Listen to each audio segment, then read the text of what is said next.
next speaker, a little reminder that unfortunately, those of you who've tried, failed of course to put up your posters because it's still locked. It will be open at 3 o'clock, but we will of course lock the door again at 3:30 because then we have our next talk in here. So really make sure, if you need to prepare your poster, that you walk over as quickly as you can and maybe have your tea afterwards, or even skip that, because we've got 2 wonderful talks in the afternoon. I checked that and they're really great. But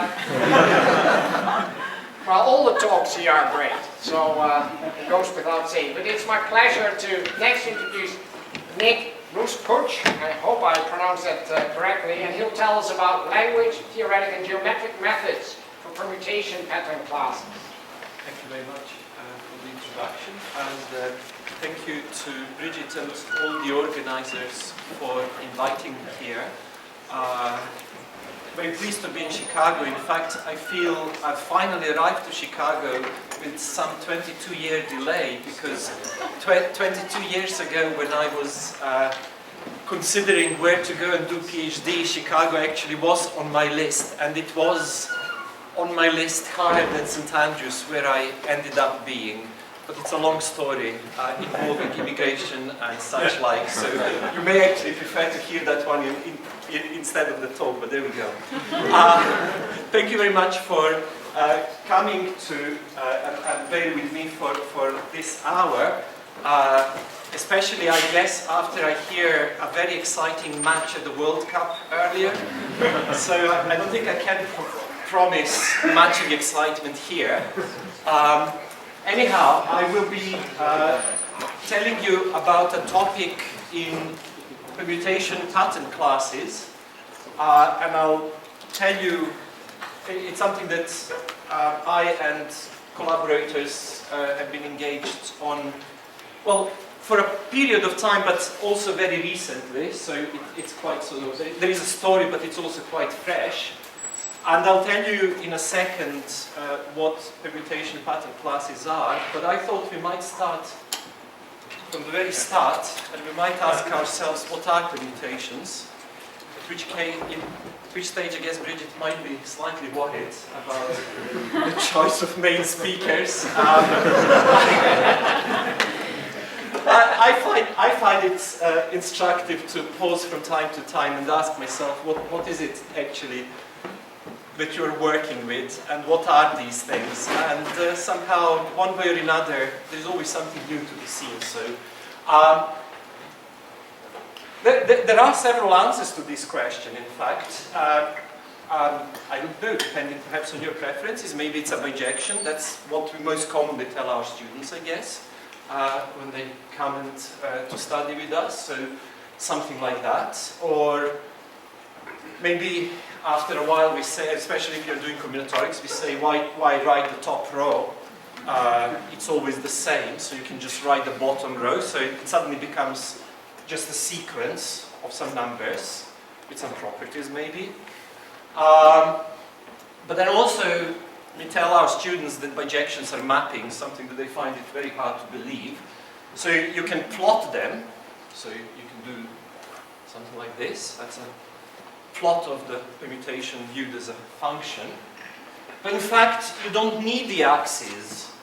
You can do it without the axes. I mean, just this picture tells you precisely what permutation it is, just by the disposition of points left to right, top to bottom.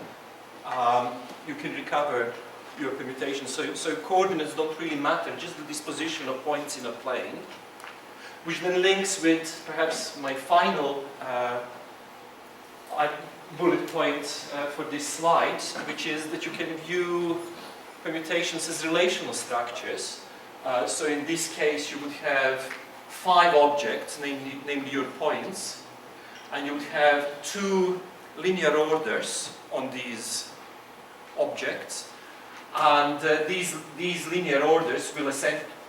This was meant to be changed. This is meant to say A, B, C, D, E, and this is meant to say A, B, C, D, E, correctly permuted.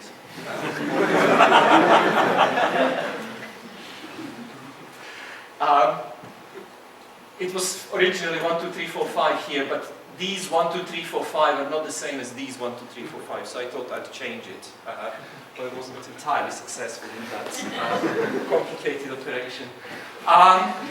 So you have two linear orders on this set. One is what happens when you read your points from left to right, and one is what happens when you read your points from bottom to top. And that again uniquely determines your permutation. So perhaps the correct answer to my original question is, it really depends what you want to do with your permutations, what they are.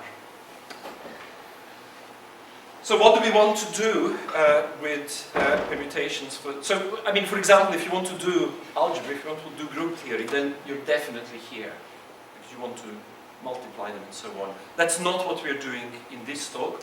What we are talking about here is considering permutations as one big,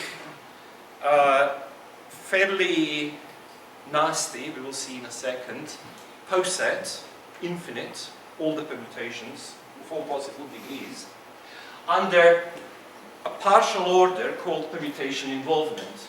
And I haven't written the formal definition, but I will just define by example. So here I have two permutations, one shorter, one longer, and we say that 132 is involved in 42513 because the longer one contains a subsequence, namely 253, which is order isomorphic to 132. Order isomorphic means just the same relative positions, so in this case, small, large, medium. So 2 is small, 5 is large, 3 is medium. Viewing it as plots in the plane is much more intuitive, I feel, than the subsequence definition. So here they are, again the same two permutations, 132 and 42513. And the fact that 132 is involved in this one is witnessed again by these 3 points, which are in exactly the same pattern as 132. By way of contrast, 231 is not involved in 54132 because 54132 does not contain a subsequence which is medium, large, small. You just have a look and see that there isn't such an arrangement of elements in there.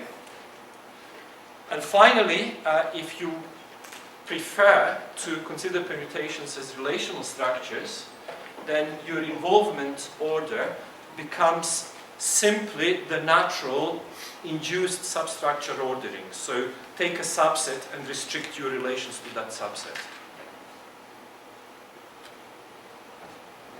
Oh, very happy to be interrupted, by the way. I know precisely which slides I'm going to omit at the end if you sidetrack me or if I tell too many side stories or whatever. So feel free to just wave your hand and ask me a question if you would like to. Okay. Actually, Yeah. is there a reason you're not using the language pattern containment involvement instead of containment? Is that a terminological question? Yeah. What would you like me to use? I've heard containment, but I haven't heard involvement. Is there?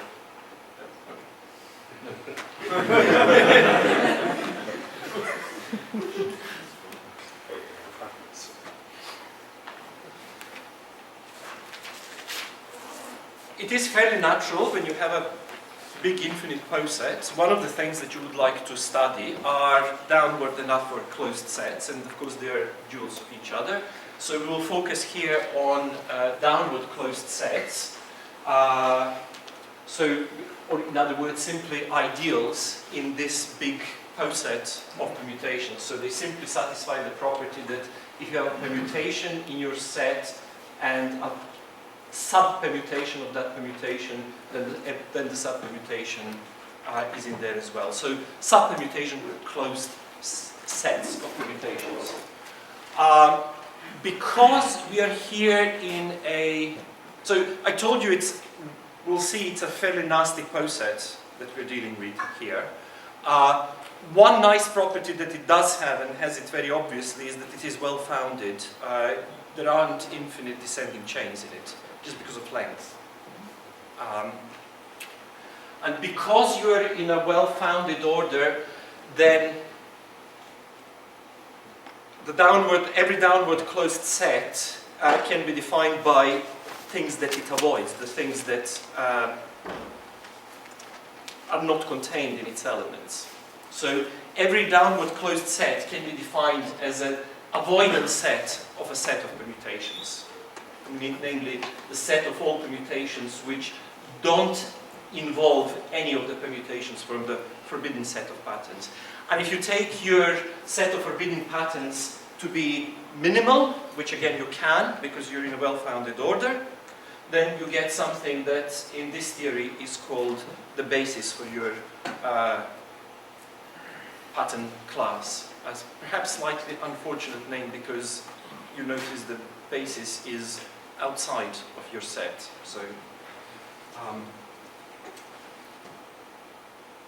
So these are the objects that I would like to talk about. So downward closed sets of permutations. Why would one want to talk about these things? I mean, there is a slight danger at this point of pulling out a post-it out of the hat and pulling out some set of objects out of the hat and saying, you will have to suffer this for the next hour. In fact, these things arise naturally and have been around for a long time. Quite a famous appearance, I'm not sure whether that's a first appearance, but quite a famous appearance, and certainly early history of the theory was devoted to sorting mechanisms, and there is a really famous appearance in Knud's Art of Computer Programming where he considers, it's an exercise, he considers stack and basically says what can be sorted by a stack. So you put something on the right hand side, some collection of elements, and you put things out, you output them, and you say, can I sort this particular sequence by passing it through a stack? And it transpires that you can sort a permutation if and only if it avoids 2, 3, 1. That's the exercise there, and then you can count, and it's counted by Catalan numbers and so on and so on. But the point here is not really in Knud's exercise. The point is that if you have any sensible sorting device, and they're very mild, so you take some stacks, take some queues, connect them somehow, have some kind of network, under very mild conditions, the collection of things you can sort by your device will always be a permutation pattern class. Essentially, basically what's happening here, it's very easy to see. If you can sort a big long permutation and now you want to sort a subpermutation, will you perform exactly the same sequence of moves, ignoring things that are not in your subpermutation? And you can see that for any sensible or for many sensible ways of connecting these things in more complicated networks, you will still have this property. So you will be generating pattern classes of permutations by this method. Another motivation for me is that this links the combinatorics of permutations with many other branches of combinatorics, because as I told you, permutation involvement is really just substructure ordering, induced substructure ordering, and therefore permutations under this involvement kind of, you can search for analogs. Does it feel like graphs under subgraph ordering? Does it feel like graphs under induced subgraph ordering, tournaments, and so on? And finally, something that at this point perhaps feels a little bit like a game, but it will increase in importance as we go through the talk. If you take any plane figure, just some points, some circles, some lines, whatever you want, so take a plane figure and say, which permutations can I find on this figure? That would be a closed class that would be a permutation pattern class. Because you can find, if you can find a permutation on that figure, then you can find all sub-permutations. You just ignore some points. basically. And here, just as an example, is a circle and our favorite permutations so far, 42513, plotted on the circle. So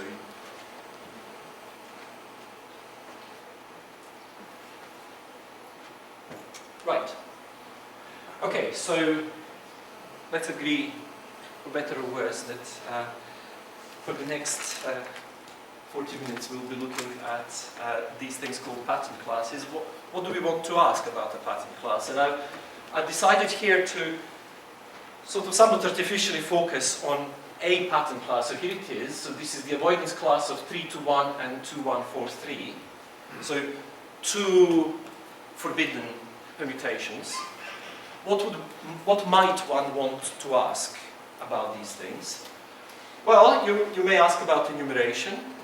And so you say, how many permutations of length n do I have in this class? It's a reasonable question. Not really one that you're going to answer just by, I mean, unless you know it from earlier, but just looking 321, 2143, pretending you know nothing from before, I doubt it. Not immediately. Or if you can't enumerate, then you say, okay, can I at least say roughly what it is, asymptotically, as n tends to infinity? Or can I say something about its generating function? At least can I say how good or how bad is it? Is it rational, algebraic? What is it? Then you can perhaps move away from enumeration questions. I mean, you can ask, is it finitely based? Now, there is a question I can answer. Because it's given by a finite basis, so okay, that's not so. You can do membership tests in polynomial time. Again, that's a triviality, just because you're given two finite permutations, so you're just kind of saying, given a permutation, does it have a decrease of length 3? So that's. Or you can sort of ask some order theoretic things, like something that will play an important role today is the property of partial well order, which for today means no infinite antichains. Proper definition is no infinite antichains and no infinite descending chains, but we've said no infinite descending chains anyway, so just think antichains when we talk partial well order. Sometimes in literature it's called well quasi-order, WQO, so you may have encountered it under that name. I'm just a little bit uncomfortable to calling something quasi-order when it is actually an order. It's just my preference. So again, a question of choice of words. And so that's a selection. I think it's a relatively fair selection. If you look at the theory of pattern classes in literature, these are the sort of things that will appear, and there will be more, but they wouldn't fit on the slide. Or you can ask about the structure. You can kind of open the box and look inside. And for this particular class, and this is why I've chosen it, there is a very nice description, a very easy description, which Atkinson obtained in 1999, and it says that every permutation in my class consists of two increasing sequences, which are juxtaposed either side by side, like so, or on top of each other, like so.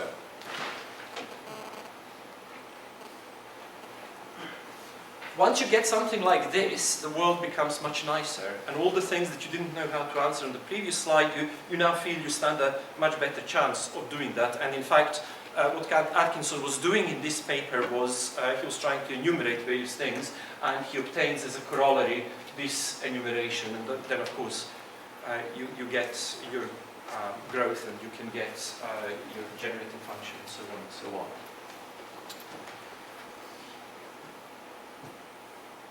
One thing that I would like to draw to your attention on this slide, when I said structure at the beginning, here in a way you can see two aspects of structure, which perhaps again you may want to kind of keep in your mind for the rest of the talk.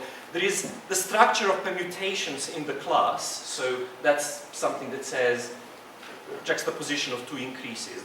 That says a permutation looks like this. But there is also, in a not very deep sense and not very difficult sense, there is the notion of structure of the class indicated by this symbol here. Our class is a union of two things. So we've kind of described somehow structure of objects and the structure of the whole thing. Might be significant, just to bear in mind.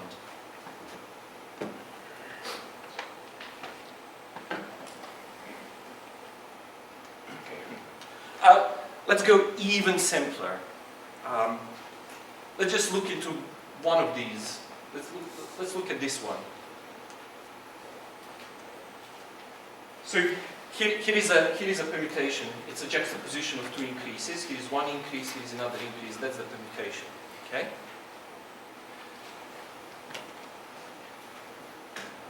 This is what you can do to it.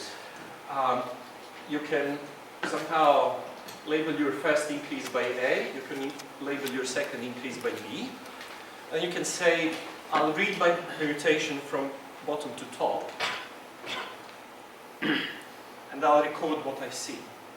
Okay? And in this instance, what you record, so you read from bottom to top, you first see a B, then you see two A's, then you see two B's, and then you see an A. And that forms an encoding of your permutation. You can clearly do this encoding for any permutation. You can do this for every permutation, and you will go from a permutation to a word on just two letters.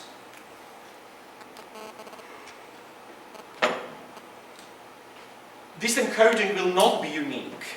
A little reflection will, well, even no reflection whatsoever, will tell you that if you just have one increase, then you can write it as a juxtaposition of two increases in several ways,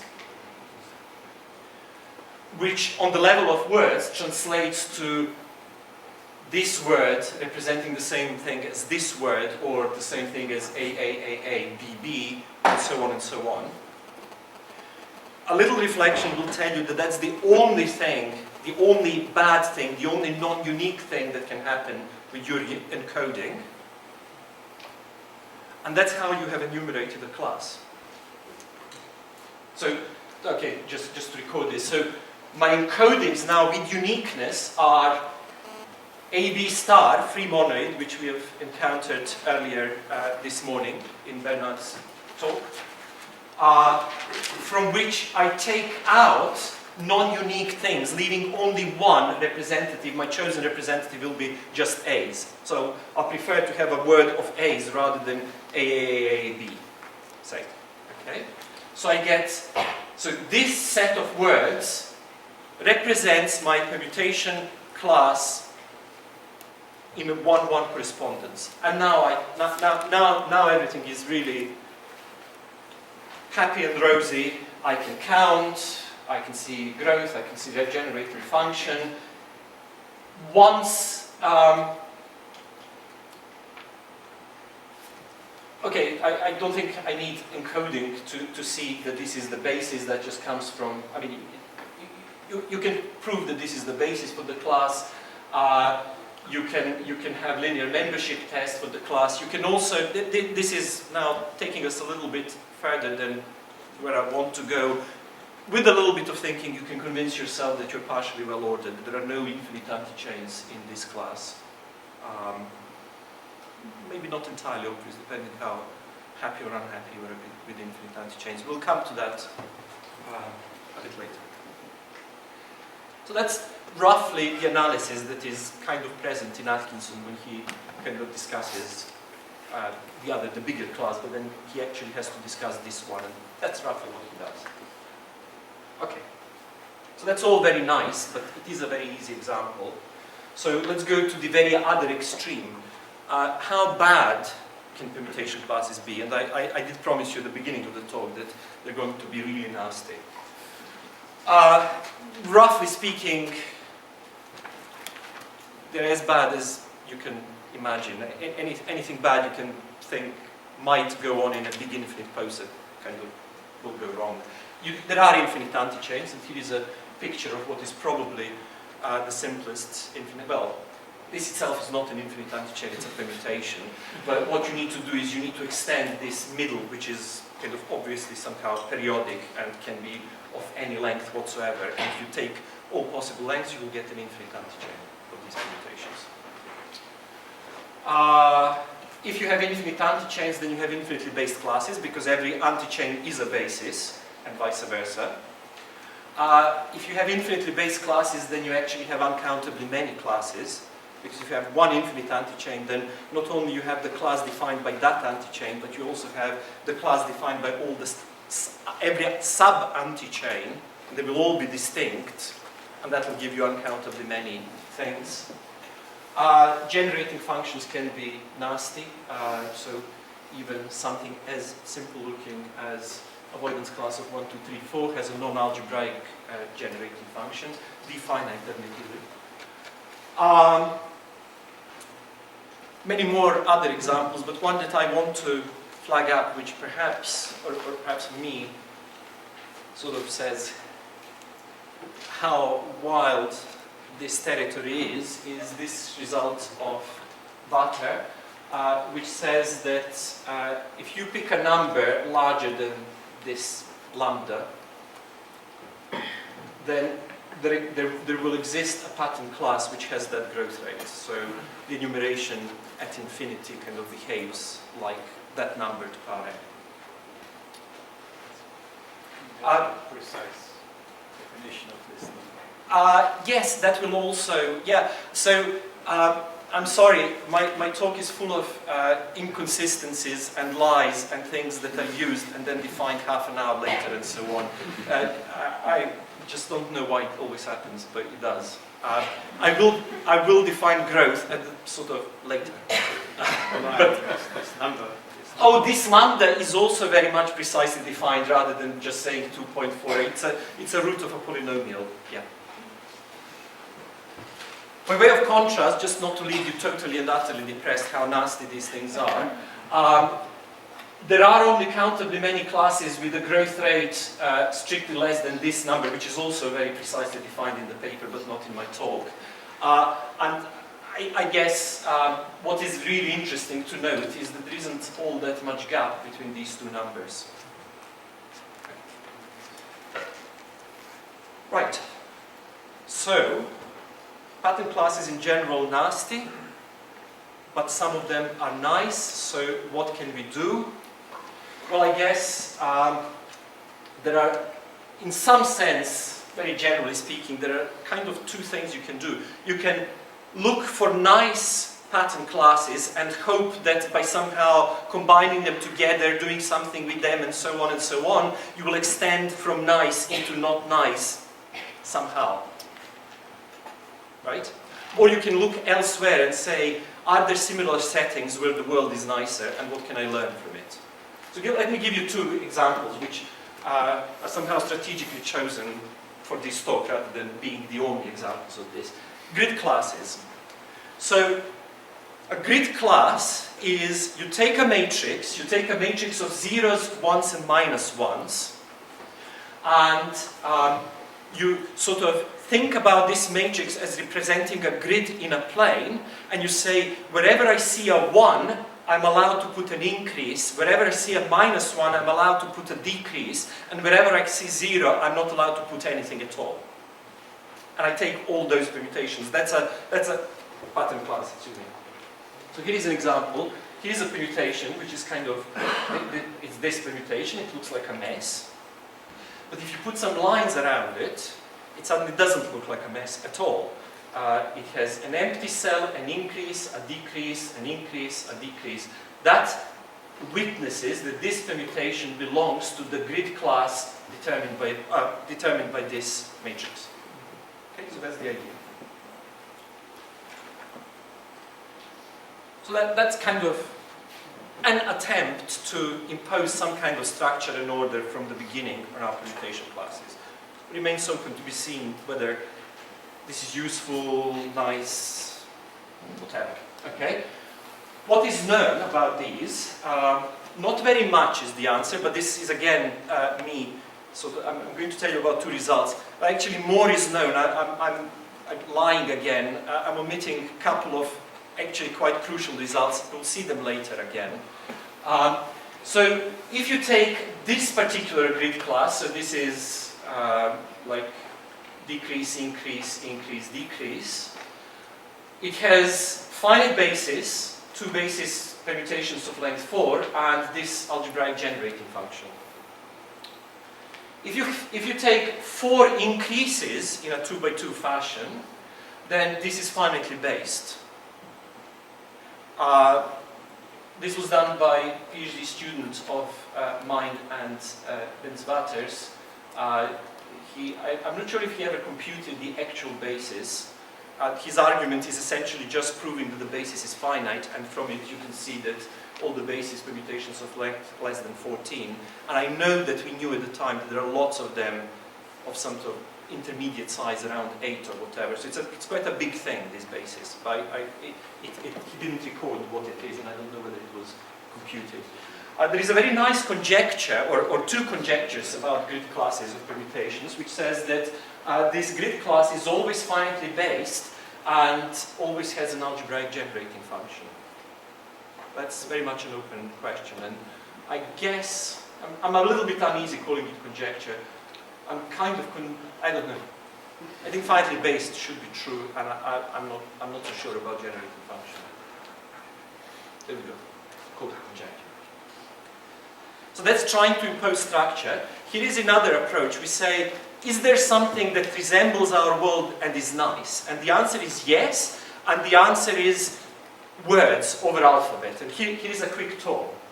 Subword ordering, simply subsequence ordering. So word is a sequence of symbols, and you say my ordering is I can find a subsequence. So here is an example. Key fact here is that in the world of words there are no infinite antichains, and that's a result of Higman from 1952. Therefore, every ideal is finitely based. Every downward closed set is finitely based. Now, what does that mean? Well, let's think what it means to avoid a word under this ordering. It means to be a word and not to contain these letters in this order. So you can write avoiding a single word like this. What does it mean to avoid a finite set of words? Well, it means you just stick a union sign and some indices.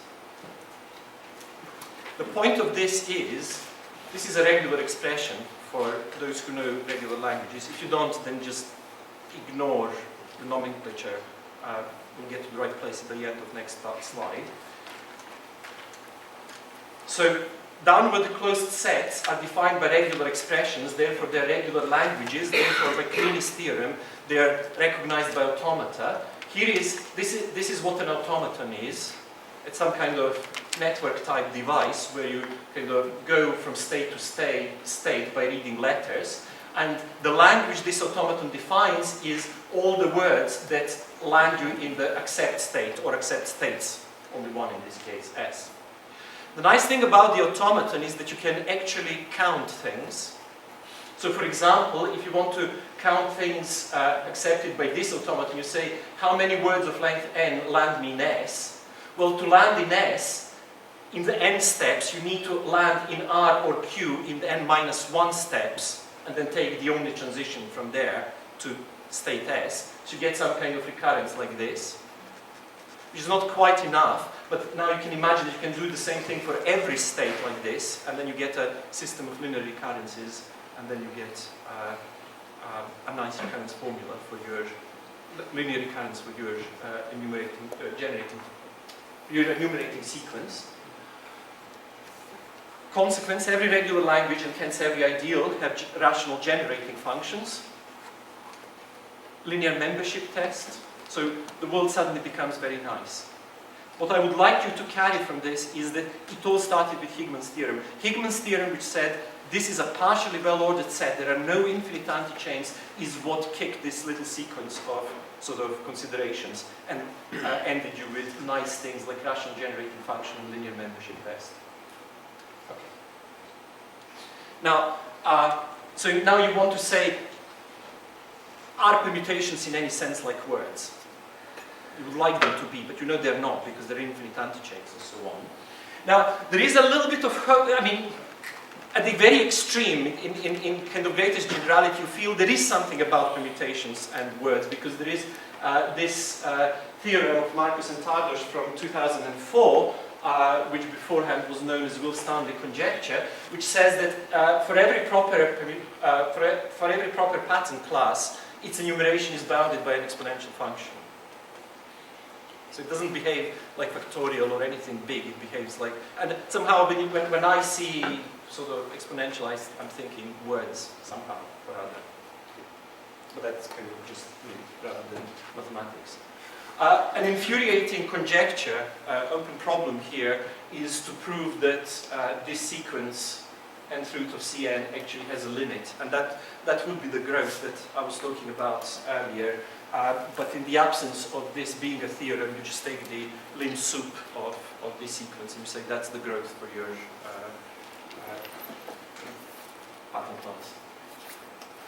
But that's not what we want. What I'm going to now show you is what I think is in some sense what happens when you bring the previous two ideas, grid classes and words are nice, when you put those two things together. And the thing is, what appears in the talk of my, no it doesn't. The thing is called geometric grid classes, or at least that's what my co-authors and I termed them. And the co-authors responsible for the results I'm going to talk about on the next few slides are Michael Albert, Mike Atkinson, Mathilde Bouvet, and Vince Vater. And I'm very pleased that 4 out of 5 co-authors are here with us, which is really great. Mike Atkinson is the only one who is missing. We should have dragged him. Okay, so observe, grid class 1,1 is the same as subpermutations of 2 lines, like this.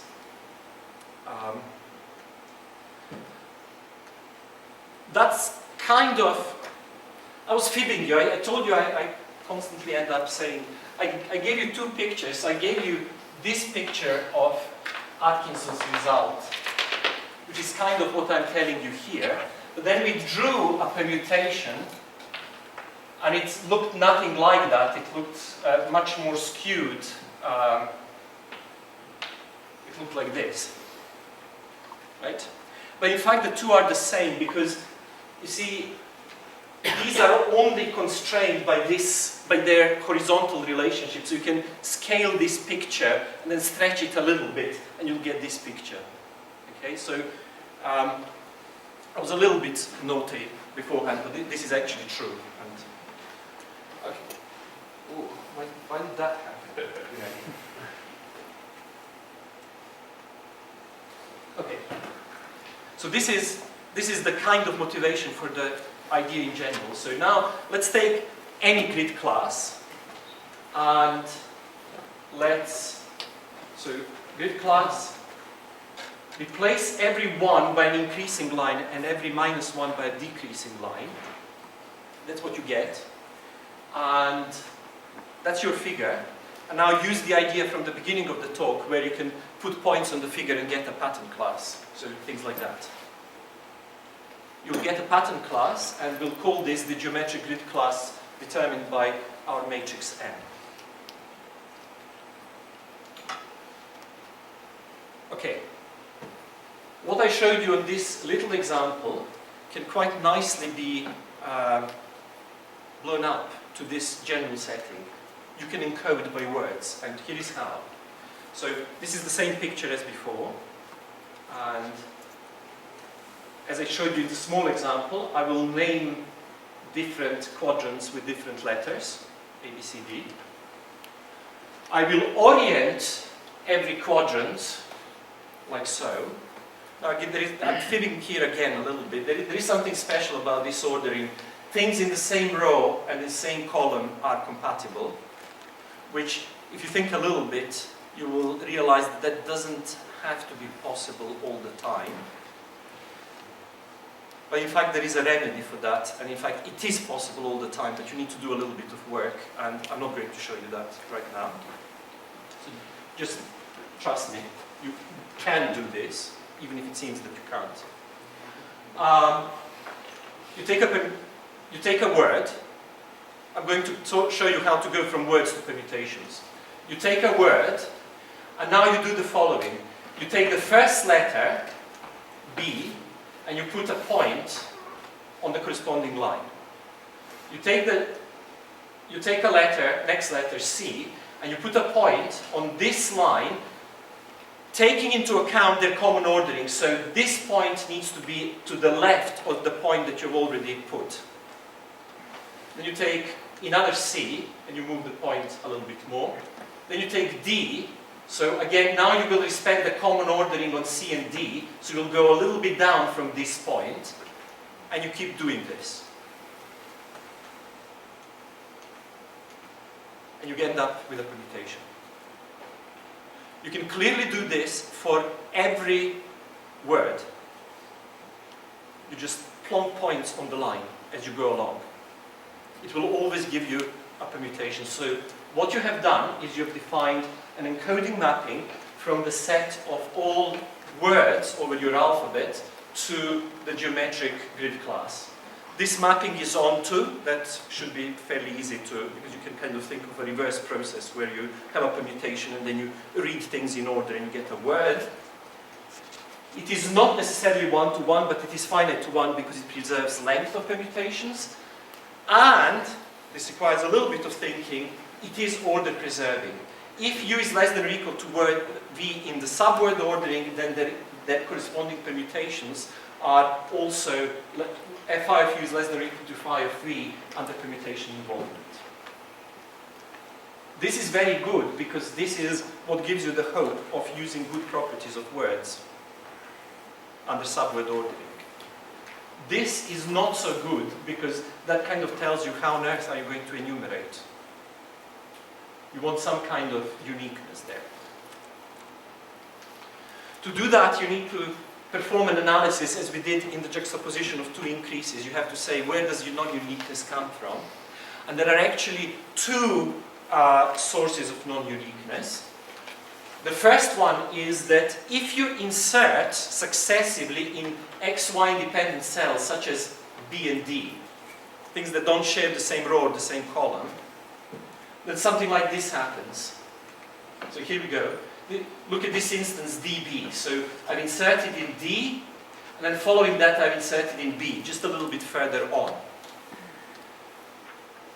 Had I decided to instead first insert at B and then at D, because they are XY independent, in fact the relative orders of all the points would remain unchanged.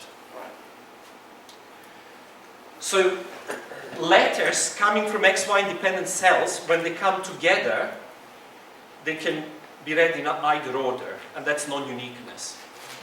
And this is where, again, the theory of finitely presented monoids comes very nicely to help, as in Bernard's talk earlier in the morning, because these things, monoids where some letters commute, have been studied, and it has been shown that they have a unique set of normal forms that is a regular language, which is precisely what we need here. We can sort of say, well, I'll just pick this unique set of normal forms and I will still have a regular language, which ultimately is what I want. And then the second non-uniqueness that arises is what we saw in the simple example of two increases, which is that some points can belong to either branch. Unfortunately, in a situation like this, that can get really complicated. So here is one example, but this is not the most complicated thing that can happen. Look at this point here, which is encoded by this letter A. There is nothing to stop this point jumping quadrant and suddenly becoming a C. That can actually cause quite a havoc in your word, and it can be quite bad when you have a big, complicated gridding matrix and so on, and quite a lot of work is needed to somehow tease out uniqueness, and yet another application of Higman's theorem to tease out uniqueness from here and still stay within regular languages. And that I can't do within this talk, but it can be done, basically. So, when you overcome all these non-uniqueness difficulties, this is what you're left with, which is our main result from that paper, which is that the following hold for every geometric grid class. This is what I've been talking so far. It can be encoded by a regular language in a bijective and order-preserving manner. Then we look at, because of order preserving, then we can use nice properties of words, and we get things like our class is partially well ordered, no infinite anti-chains, it is always finitely based, and it has a rational generating function. And even nicer, you can do this not only for geometric grid classes, you can actually do it for all the classes that are contained in geometric grid classes, which we call geometrically griddable classes. So just you take a subclass of geom M, and again, it kind of comes from the finitely based and Higman. Basically what you get is that every subclass of a geometric grid class is a finite union of geometric grid classes, and before my co-authors shout at me, this is yet another white lie. It's not quite, but let's not go in there. Morally it is. It's a finite union of geometric grid classes, and it has all of these properties. In particular, it has rational generating functions. Okay. Let's slightly fast forward. I have a couple of slides which say geometric grid classes, even though we introduced them and gave them the name in this paper, they actually have existed in inverted commas for quite a while beforehand, without the terminology being there, but they somehow cropped up in other people's work where they described, like Atkinson was describing, if you want, a particular finitely based class in terms of geometric grid classes, but he didn't use that nomenclature at all. Okay? But that's what they were in there. That repeats actually quite a few times in literature, and I've listed a few occurrences, and let's not go there. Because I want to just, in closing, mention a more recent application, which I think is much more exciting and worth presenting here. And to do that, let me just very briefly digress and introduce a notion that actually was introduced by Albert Atkinson and Vater of a strongly rational pattern class, which on the face of it is a slightly artificial definition. It says it's a class which has a rational generating function, and in fact all the subclasses have rational generating functions as well. Okay, those things exist, but somehow it's not clear that it's kind of sort of slightly artificial definition, but in fact when you start looking at their paper you realize that there is more to it than meets the eye, because for example, perhaps slightly unexpectedly, these strongly rational classes immediately have to be partially well ordered. Obviously they're closed under subclasses, nothing, I mean that's part of the definition. They're also closed under unions, and there are also various examples of things inside a strongly rational class which also has to be enumerated by rational generating function. There is also, as part of what they're doing in this paper, there is a lemma which basically says if you take this class X, which is geometric class of this is, the way to think about it is you draw an X on a piece of paper and you say what are all the permutations that you can put on this letter X. That's your class. And this is yet another example where I use something that I haven't defined. So just take it on trust. So you somehow take this X, you take a strongly rational class and you blow up one by the other, whatever blow up means. The result is again strongly rational. So that's what they do in their paper. On the other hand, what we've seen on the previous slide tells you something sort of independent and different. It says geometric grid classes are strongly rational, all of them. That's what we proved there. Okay. So, here is the inflation thing. So this is what I meant by blow up. So to blow up a permutation by some other permutations is you take your permutation 3142, that's the blue squares here, and you put little permutations inside. Okay, so that's some kind of inflation process. And then to inflate a class by another class just means to do it in all possible ways. Okay? Generalizing the theorem that I showed you on the previous slide about x and expanded by u, we showed that if you take a geometric grid class and expand it by any strongly rational grid class, any strongly rational permutation class, you again get something strongly rational. And then we went back to Vater's result with small classes, which I showed you to keep you away from depression when things were looking very bad, which said that under this number there are only countably many permutation pattern classes. And in fact, it is true that all of these classes can be obtained by taking a geometric grid class and inflating it by itself a few times. And once you have that, and you put it all together, you get this result here, which might be obscured for some people, I apologize, which says that every small pattern class has a rational generating function. So every class with growth rate less than this kappa, and there are countably many of them, all of them have rational generating functions. And you get it without actually listing them all. You get it somehow all at once, which is something that I quite like.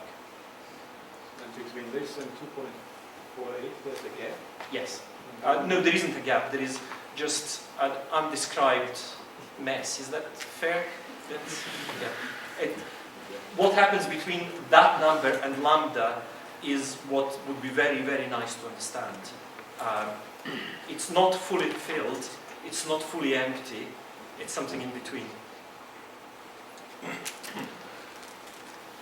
Another application, which I'm not going to spend time telling you about, is if you do this inflation thing repeatedly, like infinitely often, you arrive at something called substitution closure. And if you start from a geometric grid class and if you close it at the substitution, you get a class which now has an algebraic generating function, which would have been nice to tell you about because that would have taken us into the realm of context-free languages and context-free grammars, which gives you algebraic generating functions. But I won't. And I have a slide which says how do grid classes compare with geometric grid classes, something that may not be entirely obvious, but the two do not coincide. And it's actually known when they coincide, and it's this line here, but I'm not going to explain it now because otherwise the chairman will be angry at me. I'll just leave you with one or two sort of intriguing open problems.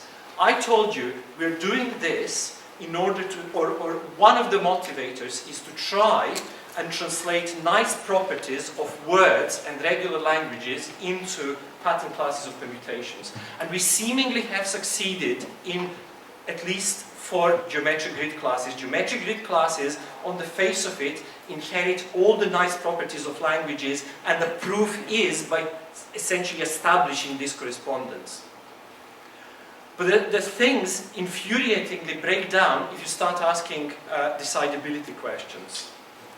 Things like, you give me a matrix, can you now effectively compute this or that for your class? For example, can you compute the generating function? And, or perhaps something that we have spent quite a long time and even wrote a paper, which then became a non-paper. Somebody gives you a basis and says, okay, I know that geometric grid classes and their subclasses are quite nice. Can you tell me if this finitely based class is one of them? Which is kind of the same as computing the basis for a geometric grid class. And no, we can't do that at the moment.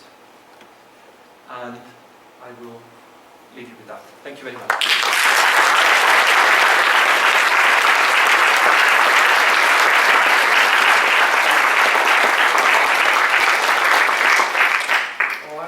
Time for 2 quick questions. You used the geometry here to find interesting thing. What about if I give you a configuration of point and I consider the equivalent class when I rotate it, and then look at patterns, it would be the same. Right. So As far as you know, has someone looked at this? So yeah, I'm not entirely sure that I understand. So you give me a configuration that defines a class, and then you do what? You So rotate the... you say take a permutation Yeah, and rotate it Yes. in the plane. yeah, So you'll have and you consider all of these equivalent. sure. What do you mean by considering them equivalent? Just mod out by the fit. You decide that they're formally equivalent. Okay, And then you have a sub, which you do the same. And you consider all the questions that you've asked, but up to this equivalence relation. no, that hasn't been done. I mean, some effects, I believe, of rotating the pictures have been considered, and how many different classes you can get by taking a picture and turning it around. But this idea of modding it out, I haven't thought about, and I'm not aware of it having been done. So, something to think about. One final question that's simpler than Francois. What's the smallest permutation avoidance class that's not a GGC? Simplest. 1 to 3 avoiders is not GGC. That's pretty simple. And also 231 avoiders. So what I said at the beginning, I did try to make a truthful statement. If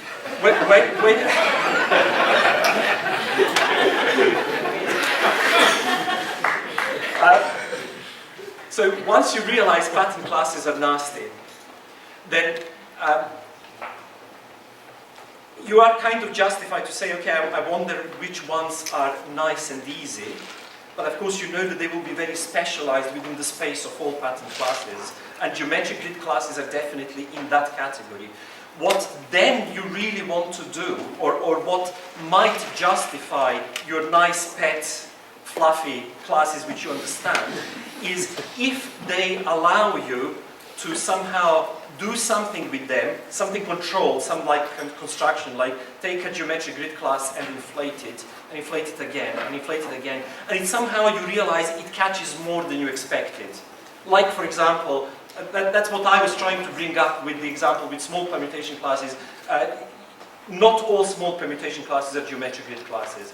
But when you start iterating, inflate, eventually you realize, oh gosh, I got them all. And that's kind of quite pleasing. All right, I think we should probably leave it here. So thanks again.